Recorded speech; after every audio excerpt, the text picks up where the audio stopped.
actions here on the floor. Mr. Speaker, have you committed to a date on the non-binding? In what the Trump administration is trying to do on the Epstein Files, based on what the House tried to do tonight, are Republicans in the House trying to get more in line with the president and what he wants with some of the actions he's taken tonight on Epstein? What's going on? There's no daylight between the president and House Republicans on transparency, and he's been very clear that he wants all credible information, credible evidence to be turned over to the people so that the people can decide. We trust the American people in their judgment, and we're for that. The president is for that, and there's different ways everybody expresses the same truth. But I would tell you that there's a unified opinion on that. Mr. Speaker, have you committed to a date? In the Rules Committee tonight, you guys advanced a rule with the Epstein resolution that you guys crafted.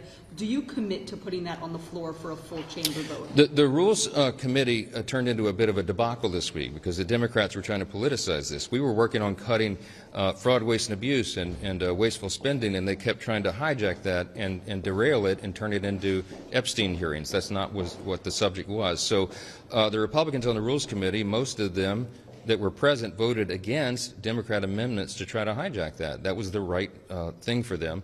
They were wrongfully tarred and feathered by people who did not understand what was happening and said that they were covering up for, they were in favor of concealing Epstein files. It's simply not true. So the resolution that was advanced tonight in the Rules Committee was for them to go on record and say, no, of course we're for transparency. Of course, every single one of the Republicans on the Rules Committee are for transparency and for releasing the files, just as the President of the United States is, and they wanted that to make crystal clear, make it crystal clear. I think their vote tonight did. We'll determine what happens with all that. There's a lot developing. The President made his statements this afternoon. He's asked the Attorney General to release the information. I'm certain that she will.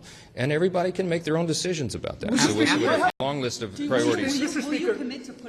Will you commit to putting the Epstein rule on the floor, or are you going to put that on the floor? We will see how all this develops. We're in line with the White House. There's no daylight between us. We want transparency, and I think that will be delivered for the people. Mr. Speaker,